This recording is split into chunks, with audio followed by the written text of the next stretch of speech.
Have you ever felt invisible, like the person you truly are is locked away, and the world only sees a uniform, a name tag, a polite smile? For one New York waitress, one single conversation, in a language she wasn't supposed to know, shattered that invisibility forever. It wasn't just about the words she spoke. It was about who was listening. What started as just another grueling shift ended with a choice that would catapult her from a world of cheap tips and exhaustion into a high-stakes game of justice, revenge, and unimaginable wealth. All because of a simple note left on a table by a silent billionaire. The ache began as a dull throb in the arches of her feet and radiated upwards, a familiar, unwelcome companion that signaled the end of another 14-hour shift. For Sophia Russo, the relentless rhythm of the gilded spoon had become the metronome of her life.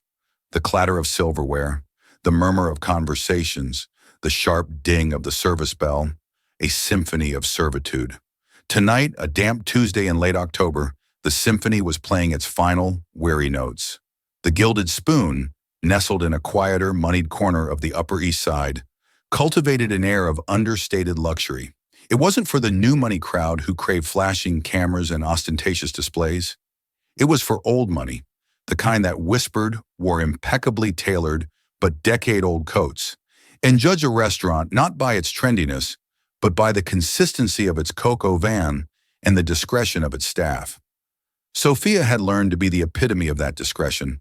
She was a ghost in a crisp black apron, her movements efficient, her smile pleasant but forgettable, her presence fading into the background like the soft jazz that trickled from hidden speakers. She was good at her job, not just proficient, but excellent. She anticipated a request for water before a glass was half empty, knew which patrons preferred their bread warmed but not toasted, and could navigate the cramped space between tables with the grace of a dancer, even as her muscles screamed in protest. But this excellence was a shield, a carefully constructed persona designed to make her invisible. Invisibility was safety. Only one table remained occupied. Table 7, a small two-top in the corner, with a clear view of the entire dining room. Its occupant was a man she knew only as Mr. Vance, Arthur Vance. He was a regular, appearing once or twice a week, always alone, always at this specific table. He wasn't like the other patrons. He was younger, perhaps in his late 40s, with a quiet intensity that seemed at odds with the relaxed atmosphere. His clothes were simple, dark, well-fitting sweaters and trousers, but the fabric held a quality that spoke of a different echelon of wealth than even the other diners. It was in the subtle details, the quiet tick of his Patek Philippe watch, the soft leather of the portfolio he sometimes placed beside him. He never made small talk. He ordered the same thing every time. Seared scallops to start, the roasted duck for his main, and a single glass of Sancerre. He read sometimes from a book, other times from documents in his portfolio, but mostly he watched. Sophia had the distinct impression that Mr. Vance wasn't just observing the room, he was dissecting it, analyzing the intricate social ballet of the staff and patrons with a cool, calculating gaze. It was unnerving, yet she felt a strange sort of kinship with his silent watchfulness. He saw the details just as she did. "Just Mr. Vance's check to close out, then we can start breakdown," sighed Robert, the floor manager, his tie loosened and his usual slick-back hair slightly askew. Sophia nodded, her body already anticipating the sweet relief of collapsing onto her lumpy mattress in her tiny queen's apartment. "Just one more check, one more polite, 'Thank you, Mr. Vance. Have a good evening.'" But the heavy oak door of the restaurant swung open, letting in a gust of chilly autumn air, and a man who immediately disrupted the tranquil end to the night. He was impeccably dressed in a charcoal suit that probably cost more than Sophia's monthly rent, with a silk scarf draped artfully around his neck. He had the sharp, aristocratic features and the air of casual arrogance that often accompanied inherited wealth. Robert intercepted him at the host stand, his managerial smile snapping back into place. "Good evening, sir. I'm afraid our kitchen is closing in 5 minutes." The man waved a dismissive hand, his accent thick and unapologetically Parisian. "It's not a problem. I know precisely what I want. A table, please." Robert's smile faltered. He had a handful of rehearsed French phrases for tourists, but this was fluent, rapid, and expectant. Ah, oui, a table. Of course. For one? The man's eyes scanned the nearly empty restaurant, dismissing the other tables, before his gaze landed on a booth near the back. He didn't answer Robert but walked straight to it and sat down, placing his leather gloves on the table with a soft thud. He looked back at Robert and continued in French, his tone laced with impatience. Bring me the wine list, and I will only be speaking in French. Robert froze. He shot a panicked look across the room. The other remaining waitress, a college student named Brenda, stared at her shoes, suddenly fascinated by the scuff marks on her non-slip soles. This was a power play, a game some wealthy Europeans like to play to assert their cultural superiority. It was designed to fluster, to remind the help of their station. Sophia watched from the shadows near the service station.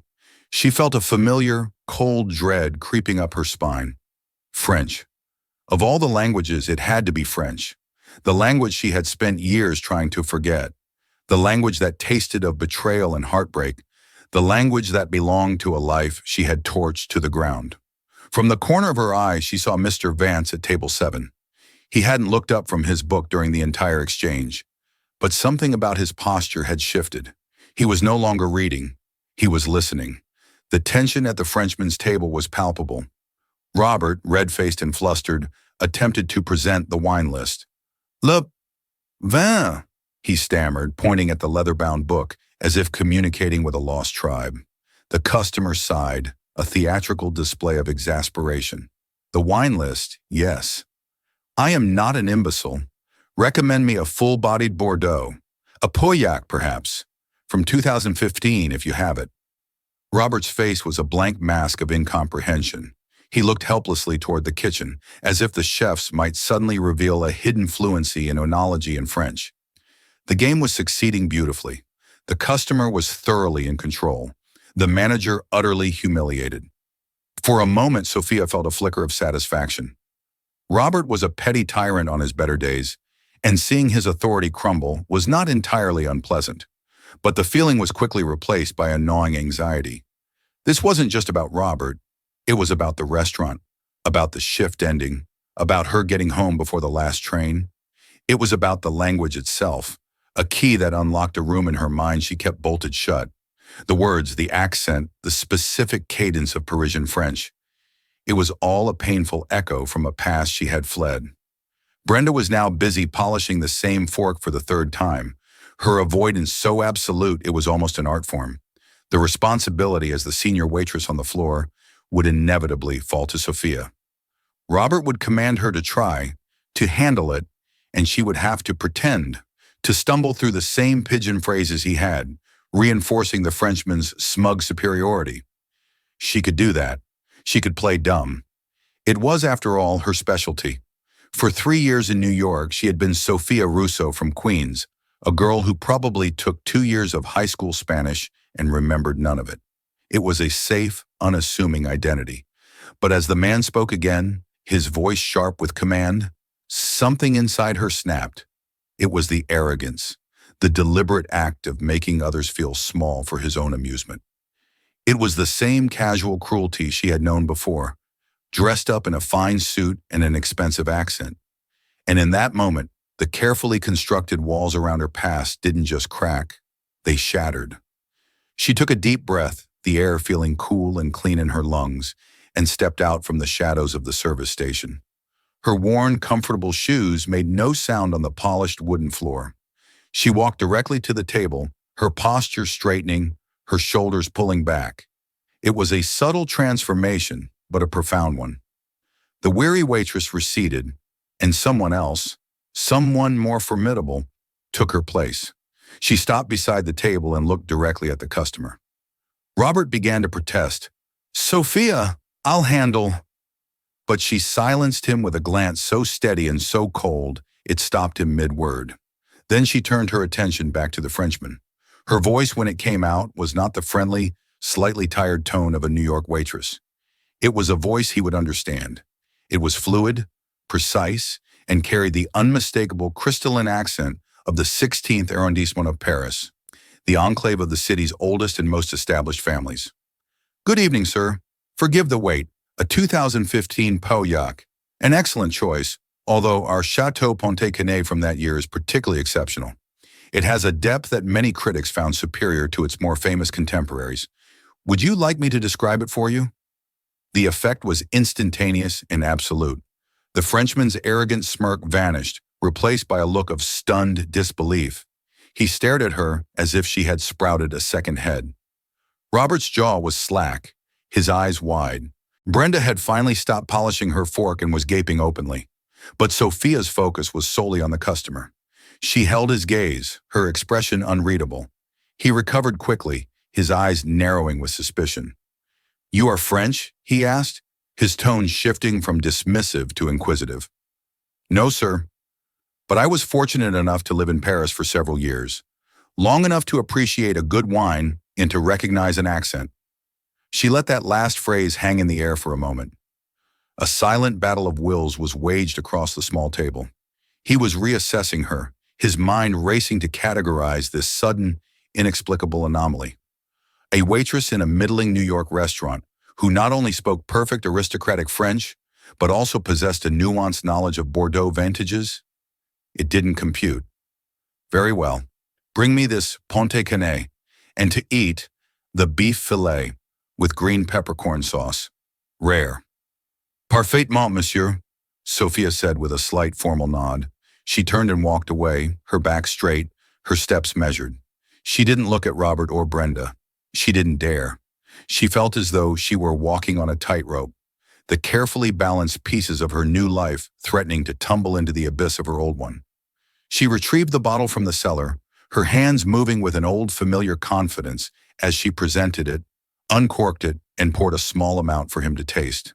He swirled the deep red liquid, sniffed it, and took a sip. He closed his eyes for a moment, then nodded. "It's as you said." "Exceptional." As she filled his glass, he leaned in slightly, his voice a low murmur. "Your face is familiar to me. Have we met before? Perhaps at the Dubois' home?" Ice, pure, cold ice flooded Sophia's veins. Dubois. The name struck her with the force of a physical blow. Of all the names, all the families in Paris, it had to be that one. The name that was tattooed on her nightmares. She kept her composure, her face a serene mask, but her heart was hammering against her ribs. She had to end this, now. "I'm afraid not, sir. I don't know anyone by that name. You must be confusing me with someone else.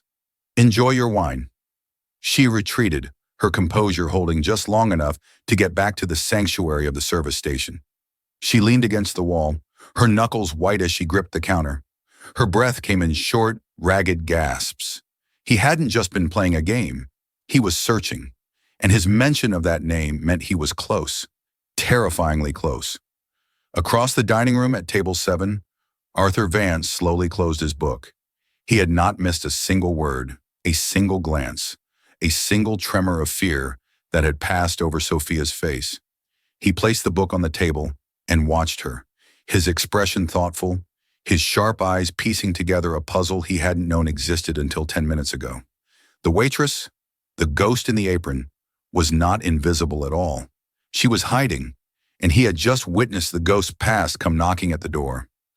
The rest of the Frenchman's meal passed in a blur of forced professionalism for Sophia.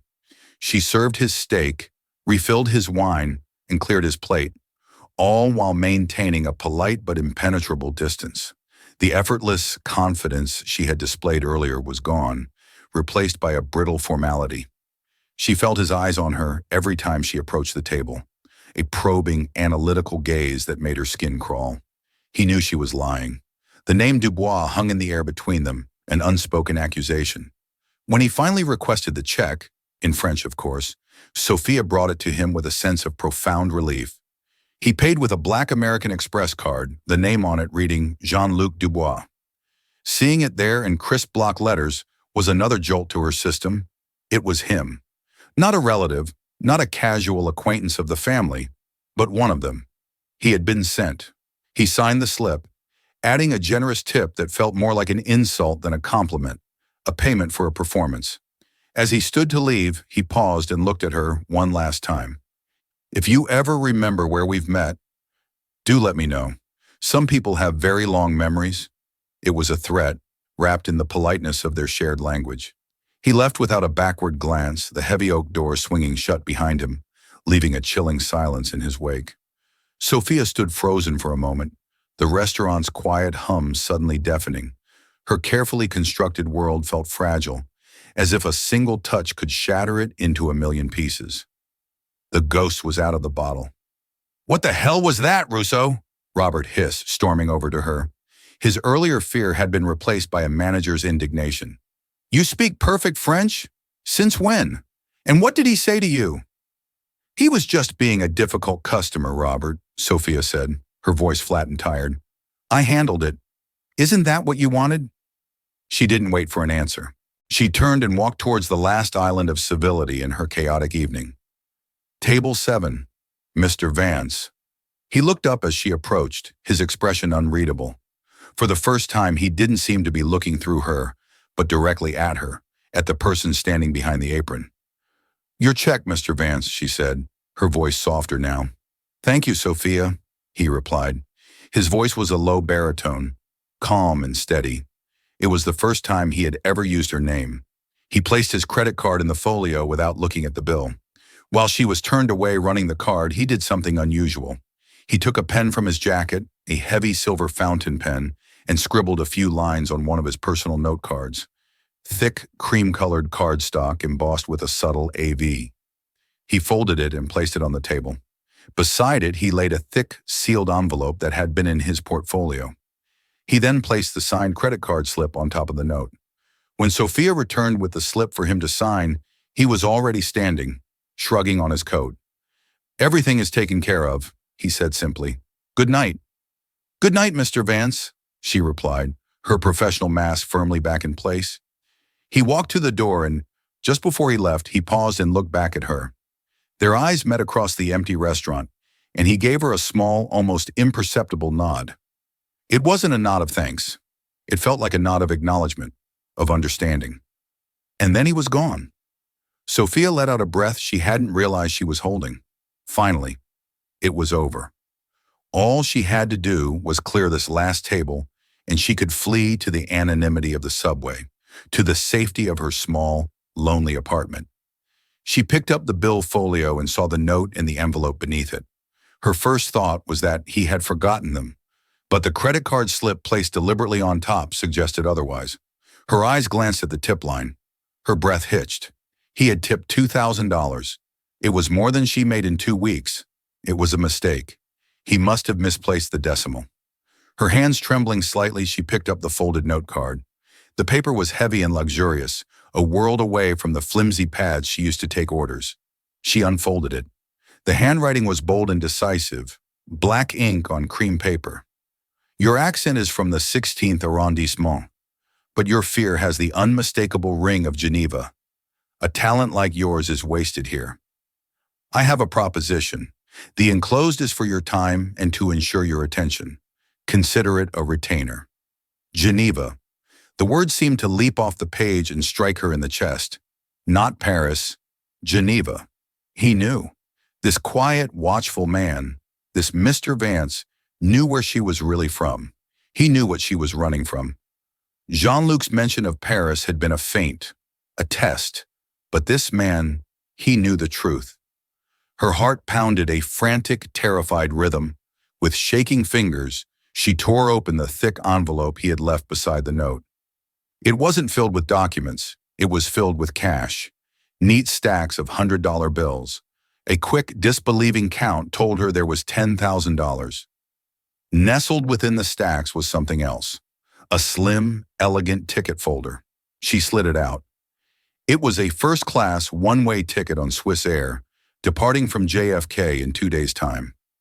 The destination, Geneva.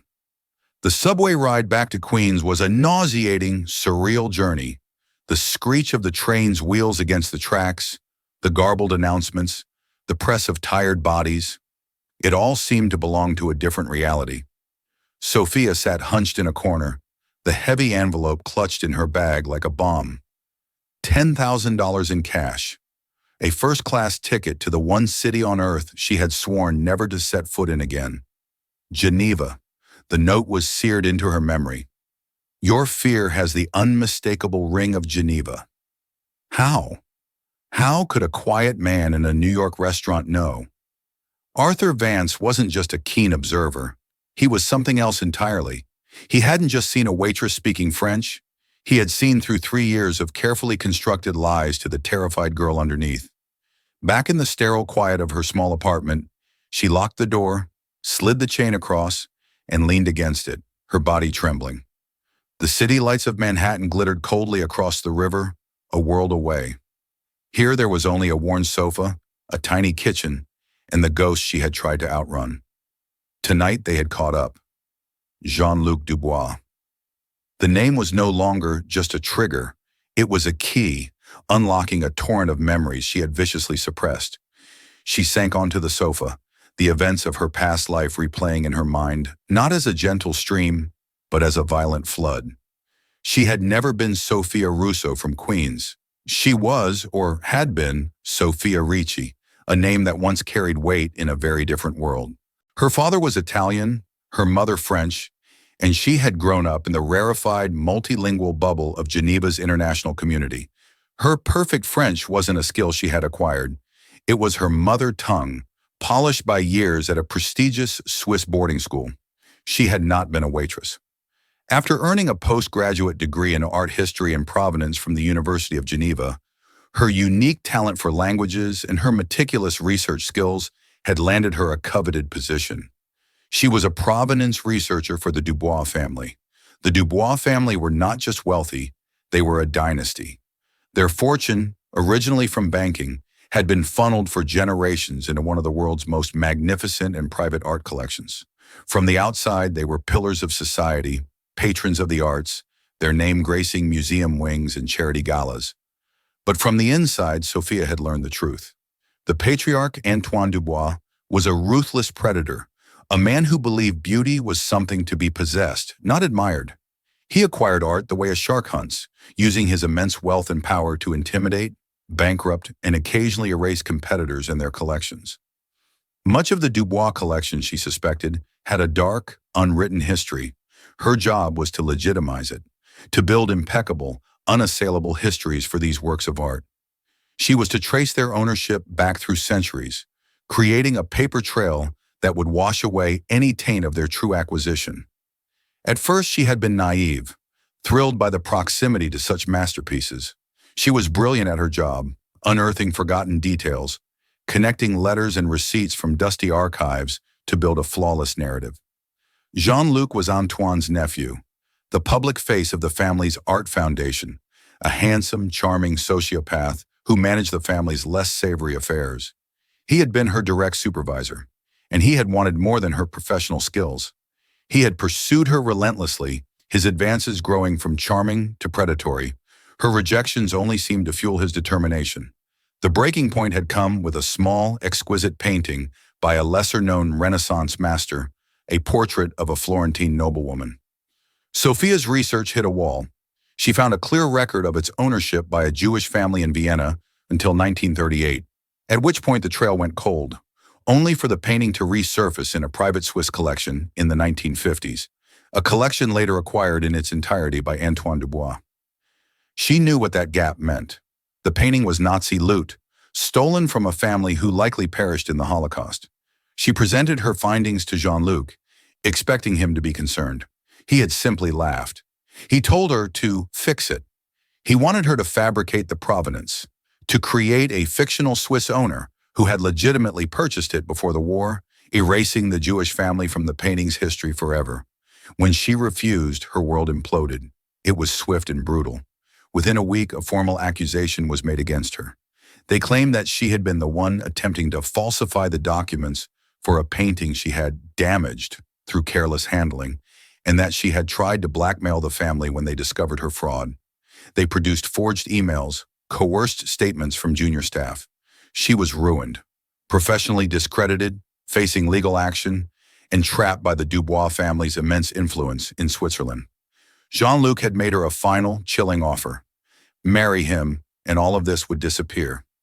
She would become part of the family. Her silence and compliance bought and paid for. That night she had vanished. With a few €1,000 she had saved and a fake ID she bought from a man in a Geneva dive bar, she became Sophia Russo. She took a bus to Lyon, a train to Paris, and a flight to New York. She had chosen the life of a ghost, of an invisible waitress, because it was safe. No one would look for the brilliant, disgraced art historian Sophia Ricci in the worn-out apron of Sophia Russo, until now. Jean-Luc's appearance wasn't a coincidence. They were still looking for her. Perhaps they feared she had evidence. Perhaps it was simply Jean-Luc's wounded pride. His memory threat was a promise that the hunt was not over.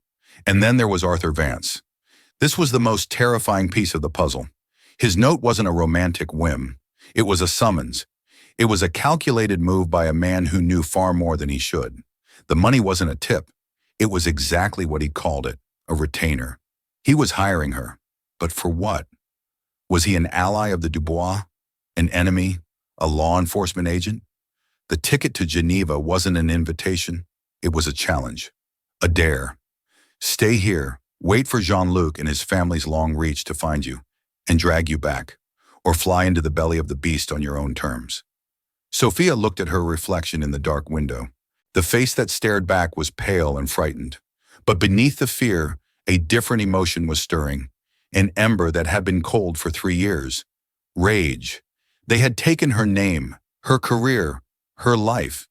They had turned her into this frightened shadow. Jean-Luc had come for her. But Arthur Vance was offering her a weapon, a dangerous, unknown weapon, but a weapon nonetheless. To stay was to be a victim forever. To go was to fight back. Her decision crystallized with cold, hard clarity. She walked over to her small closet and pulled out a dusty, forgotten suitcase from the top shelf. She was done running. Whatever game Arthur Vance was playing, she was about to become a player. The next 48 hours passed in a state of hyper-aware, dreamlike activity. Sophia moved with a purpose she hadn't felt in years. The weariness that had been her constant companion seemed to have evaporated, burned away by a potent cocktail of fear and adrenaline. Her first act was to quit her job. She called the Gilded Spoon the next morning. Robert answered, his voice already laced with its usual morning irritation. "It's Sophia," she said, her tone leaving no room for argument. "I won't be coming back. Consider this my resignation, effective immediately." There was a stunned silence on the other end, followed by a sputtering, "You can't just... We're short-staffed. What about your final paycheck?" "You can mail it," Sophia said, and hung up before he could protest further. The small act of defiance was intoxicating. For 3 years, she had been at the mercy of shift schedules and petty managers. Now she was beholden to no one but herself and the mysterious Mr. Vance. Packing was a strange, almost archaeological dig through the life she had built. The waitress uniforms went into a garbage bag. The well-worn non-slip shoes followed. It was a shedding of a skin, a deliberate erasure of Sophia Russo. What remained was sparse. A few sets of simple, anonymous clothes, some books, and a small, locked wooden box at the back of her closet. She hesitated before opening it. Inside were the last remnants of Sophia Ricci, her university degree, a photograph of her smiling parents, both gone now for over a decade, and a single USB drive. On it was all her research on the Florentine portrait, the legitimate research, the evidence of the Viennese family, the records she had found, the proof of the theft. She had copied it in a moment of desperate foresight the night before she fled Geneva. It was her only proof, her ace in the hole, a card she never believed she would have the chance to play. She slipped the drive into her pocket. As she prepared to leave her apartment for the last time, she reviewed the contents of the envelope from Arthur Vance again, the ticket, the cash, and something else. Tucked inside a small flap of the ticket folder, something her panicked mind had missed the night before, was another piece of the same heavy cream-colored cardstock. It was smaller than the first note. On it, in the same bold black ink, was a single address in Geneva's Vieille Ville, the old town, and a time, 15, Friday. No other name, no explanation, just a location and a deadline. The mystery deepened, solidifying her feeling that this was not a whim, but a meticulously planned operation. The $10,000 was a powerful tool. She paid her landlord 2 months' rent to break her lease, leaving the key on the counter of the empty apartment. The rest of the cash, a formidable-looking brick of $100 bills, she secured in a money belt beneath her clothes. She was leaving nothing behind, burning the bridge of her New York life as thoroughly as she had burned her Genevan one. The journey to JFK Airport was the inverse of her ride home the night before. She took a cab, the city flashing by her window not as a threat, but as a backdrop to her own unfolding drama. At the Swiss Air counter, she checked in at the first-class desk. The agent was deferential, her smile genuine. The experience was jarringly familiar, a taste of a life she once took for granted. On board the aircraft, she was led to a private pod, a sanctuary of beige leather and polished wood. A flight attendant offered her champagne, addressing her as Miss Russo. The irony was not lost on her. She was flying back to confront her past under the very name she had created to escape it.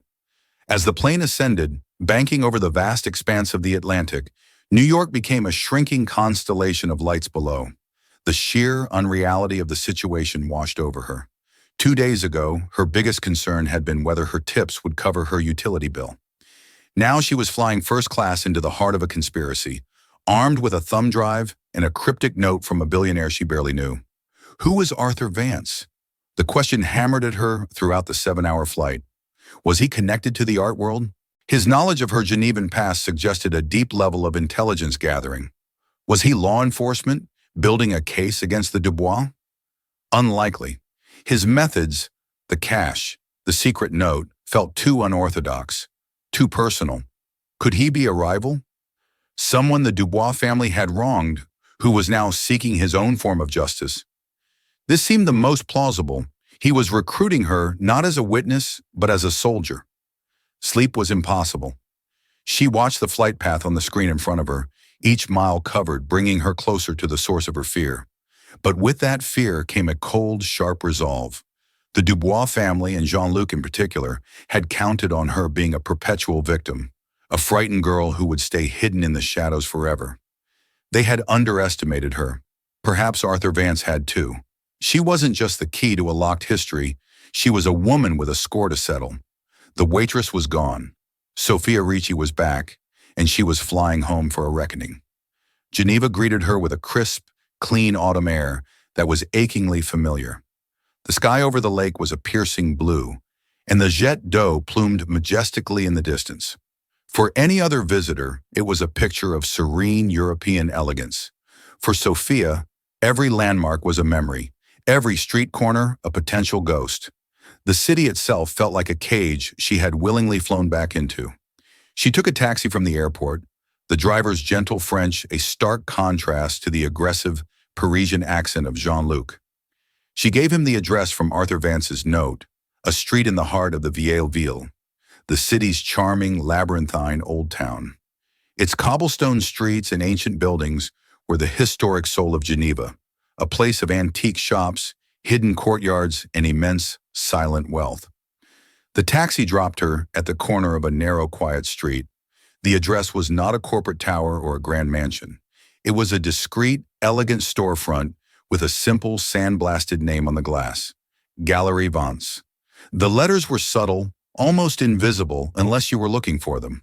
An art gallery, a private one by the looks of it. The windows were tastefully curtained, offering no glimpse of the interior. Sophia's heart hammered against her ribs.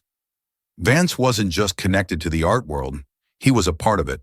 A major part if he could afford a gallery in one of the most expensive pieces of real estate in Geneva. She checked her watch. It was 2:58 p.m. Punctuality was a Swiss virtue she had never lost. Taking a deep breath to steady her nerves, she pushed open the heavy wooden door. A small bell chimed softly. The interior was not what she expected. It wasn't a bright, white-walled gallery space for public viewing. It was more like a private study or museum's conservation room. The lighting was low and warm, illuminating walls lined not with paintings, but with floor-to-ceiling bookshelves filled with rare art historical texts and auction catalogs. In the center of the room, on a large climate-controlled table, a 17th century Dutch still life lay under the bright, focused light of a work lamp. And standing beside it, examining the canvas through a magnifying loupe, was Arthur Vance. He was dressed much as he had been in the restaurant, in a simple cashmere sweater and dark trousers. Here, in his own environment, the quiet intensity she had observed in New York was magnified. He was a man completely in his element, a predator in his natural habitat. He looked up as the door chimed, his gray eyes calm and assessing. There was no surprise in his expression. He had expected her. "Ms. Russo," he said, his voice the same steady baritone. "Or do you prefer Ricci? I imagine we can dispense with the charade now." Sophia's hand instinctively went to the USB drive in her pocket. "Who are you?" she asked, her voice tight. "I am what you see," he said, gesturing around the room. "A collector, a dealer, a student of beautiful things." He placed the loupe carefully on the table. "And I am a man who has been searching for Sophia Ricci for a very long time." "Why?" "Because you and I have a shared interest," he said, his gaze sharp and direct. "The Dubois family, more specifically their collection, and even more specifically, the methods by which they have amassed it." The confirmation sent a shiver through her. He was a rival. "You're a competitor." A dry, humorless smile touched his lips. "You could say that, though I prefer to think of myself as a corrective force. Antoine Dubois and I have been on opposite sides of auction blocks and private sales for 20 years. He believes art is a commodity to be conquered. I believe it is history to be preserved. Our philosophies are incompatible." He walked over to a small seating area with 2 leather armchairs. "Please sit." It was a polite invitation, but it felt like a command. Sophia sat on the edge of the chair, her back ramrod straight. "How did you know about me?" she asked. "About Geneva? When one battles a man like Antoine Dubois, one learns to study his organization from the inside out," Arthur explained, taking the seat opposite her. "I cultivate sources, disgruntled curators, ambitious junior bankers, discarded lovers. Years ago, I started hearing whispers about a brilliant young Provenance researcher in his employ, a woman with a unique talent for making inconvenient histories disappear. Then 3 years ago, that brilliant researcher vanished, just as a story was circulated about her being a fraud. It was a classic Dubois move. Use a person's talent, then destroy them to cover your tracks. I knew the official story was a lie. I began searching for you then." "But you never found me," Sophia stated. "No, you were very good at becoming a ghost," he conceded, "until 2 nights ago. Imagine my surprise when I'm sitting in my usual spot in a New York restaurant and I hear a waitress whose face I have seen 100 times suddenly speak flawless, aristocratic French to a man I recognize instantly as Jean-Luc Dubois. The coincidence was staggering. When I saw the look on your face when he mentioned the family name, I knew. The ghost had reappeared. It all clicked into place. The entire encounter had been a bizarre cosmic accident that had delivered her directly to the one man in the world who was looking for her. Jean-Luc's appearance wasn't a coincidence for him, though," Arthur continued, his eyes hardening. "He was there to confirm your identity. The Dubois family is preparing for something big, a major sale. They needed to be sure their loose ends were tied up. They needed to know if Sophia Ricci was still a threat. This was the final, devastating piece of the puzzle. The big twist she hadn't seen coming. Her old life wasn't just haunting her, it was directly impacting her present danger. My job, my real job," Sophia began, her voice barely a whisper, "was not just about translation. I was a Provenance researcher. I traced the history of art. They fired me. They ruined my name because I discovered one of their prize paintings was stolen. Nazi loot, taken from a family in Vienna." Arthur Vance leaned forward, his calm demeanor replaced by a sudden predatory stillness. "A small portrait? Florentine school? A noblewoman with a distinctive ruby pendant?" Sophia stared at him, speechless. "How?" "Because I know the painting," Arthur said, his voice low and intense. "I have been hunting for that specific piece for a decade on behalf of the heirs of the original owners, the Kellerman family. It is the key to everything. It is the one piece whose theft is so blatant, so well documented before it was stolen, that if it were to be exposed, the entire Dubois collection would come under scrutiny. It would trigger investigations, lawsuits. It would be the thread that could unravel their entire criminal empire. He stood up and walked back toward the table, his back to her. Jean-Luc isn't just trying to intimidate you. The Dubois family is preparing to sell that painting. Quietly, through a black market auction to a buyer who won't ask questions. They sent Jean-Luc to New York to confirm you were neutralized, that you were just a waitress, no longer a threat. Your little performance in the restaurant told them the opposite. It told them you were still formidable, and now they are terrified. He turned back to face her, his eyes blazing with a cold fire. That is why I brought you here. I am not offering you a job, Ms. Ricci. I am offering you a partnership. I have the resources, the access, the power, but you have the one thing I do not. Intimate knowledge of the Dubois operation and the irrefutable proof of their crime, which I suspect you were clever enough to keep. He glanced at her pocket, the one containing the USB drive. I don't need a waitress. I need a provenance expert. I need Sophia Ricci. I need you to help me not only recover that painting, but to destroy the House of Dubois once and for all. The gravity of Arthur's proposition filled the quiet gallery, a tantalizing blend of peril and promise. This was no fairy tale rescue. It was a declaration of war. He wasn't a prince coming to save her, but a general offering a weapon and pointing her toward the enemy's fortress. You want me to walk back into the lion's den, Sophia stated, her voice remarkably steady. You want me to face the family that ruined my life. I want to give you the means to burn that den to the ground, Arthur countered, his tone clinical and direct. This is not about sentiment, Miss Ricci. It is about strategy and rage. I find rage to be an excellent motivator. He was right. The fury she had suppressed for 3 long years now had a purpose. It was a cold, clarifying force. This is personal for you too, she said, cutting through the emotion. This isn't just about preserving history. A flicker of something raw and unguarded crossed Arthur's face.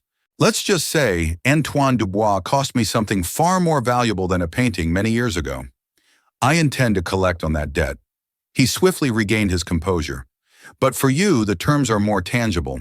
The Kellerman heirs have posted a substantial recovery reward for the painting, 10% of its market value. At current estimates, that would be a share of roughly 5 million euros. The sum was staggering, almost meaningless in its scale, but it wasn't the money that seized her attention. More importantly, Arthur continued, his eyes locked on hers, I will provide you with the platform and legal backing to present your evidence. My legal team will ensure it reaches international art crime units, bypassing the compromised local authorities. When we are done, your name will be cleared. The world will know that Sophia Ricci was not a fraud, but the woman who exposed one. Vindication, the chance to reclaim her name, her reputation, her very self. That was worth more than any fortune. It was everything. The path was terrifying, but the destination was a life she thought she had lost forever. What do you need me to do? She asked. A slow, satisfied smile, the look of a chess master seeing victory, spread across Arthur's face. First, we establish your new identity. Sophia Russo is gone, and Sophia Ricci is a ghost. You will become Sophia Rossi, a wealthy, independent art consultant from Milan. Your Italian heritage provides the cover. Your skills provide the credibility. He motioned to a door at the back of the gallery. An apartment is waiting for you. It is secure. A stylist will arrive this afternoon to create your new wardrobe. You will be outfitted to play the part convincingly. They'll recognize me, Sophia said, the old fear resurfacing. Jean-Luc will, Arthur confirmed. That is the point. He will see you not as a waitress, but as a mysterious new player. Your presence will confuse him, make him nervous. Nervous men make mistakes. As for Antoine, he is arrogant. He remembers a frightened girl he destroyed, not the woman you will become. The plan was audacious, a high-wire act of psychological warfare. The Dubois family is hosting their annual autumn gala in 10 days at their estate. It is the perfect cover for a private viewing for the painting's illicit sale. You will be my guest. Your mission, Miss Ricci, is to find the Florentine portrait. Once you do, you will use your expert knowledge, a detail only you would know, to prove its identity beyond doubt. My team and I will handle the rest. He laid it all out with chilling precision.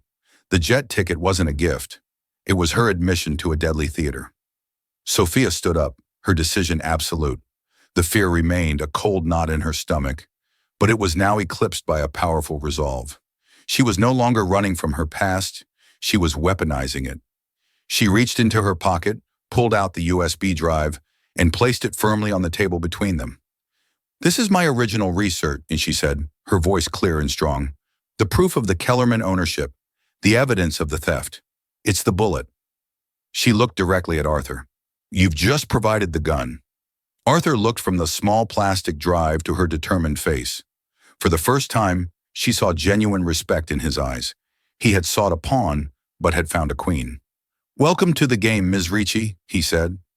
The following 10 days were a blur of calculated transformation. Sophia was reborn. The frumpy waitress uniform was replaced by a wardrobe of understated Italian luxury, her hair was reshaped into a sophisticated style, and her posture regained the confident elegance of her past life. Arthur Vance was a demanding tutor, drilling her daily in the gallery that had become her command center. They studied the layout of the Dubois estate and role-played confrontations with Jean-Luc. In their intense sessions debating the nuances of art history, she saw past the billionaire to the passionate scholar beneath, and a powerful alliance was forged. Her reintroduction into Genevan society was a masterpiece of psychological warfare. Arthur escorted her to a high-profile gallery opening where they inevitably encountered Jean-Luc. His shock was visible. He saw the New York waitress, but she was now Sophia Rossi, a Milanese consultant draped in couture, standing beside the formidable Arthur Vance.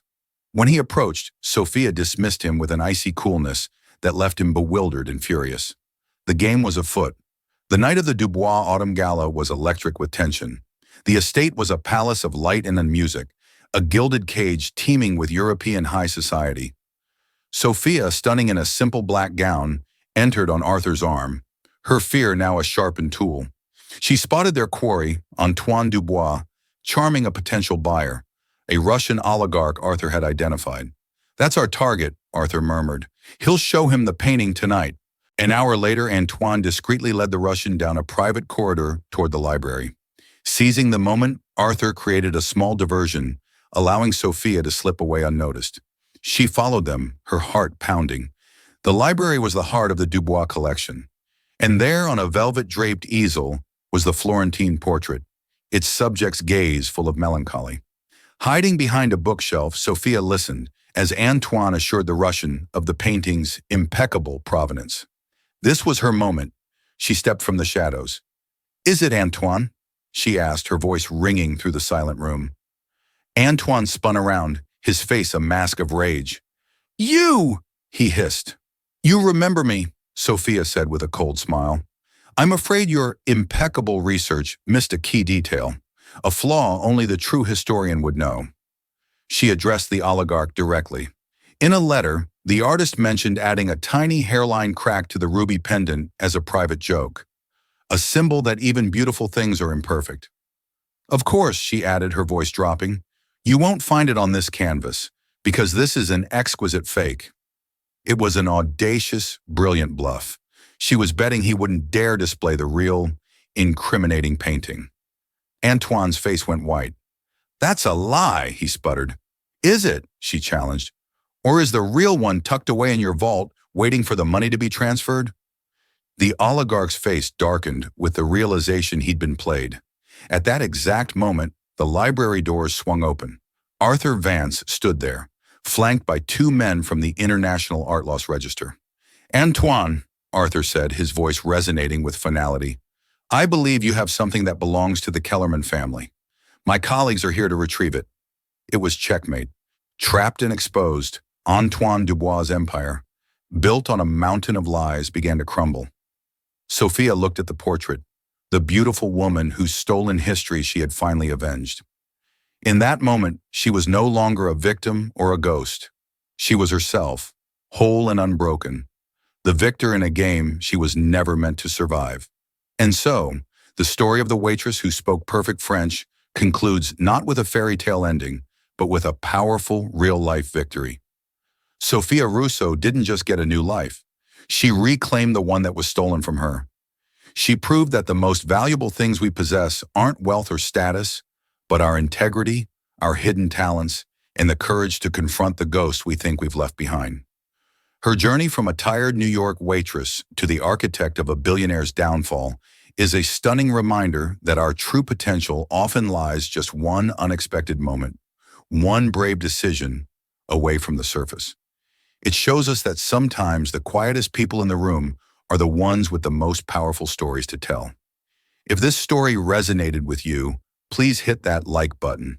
Share it with someone who needs a reminder of their own strength, and subscribe for more true life dramas that are stranger and more inspiring than fiction.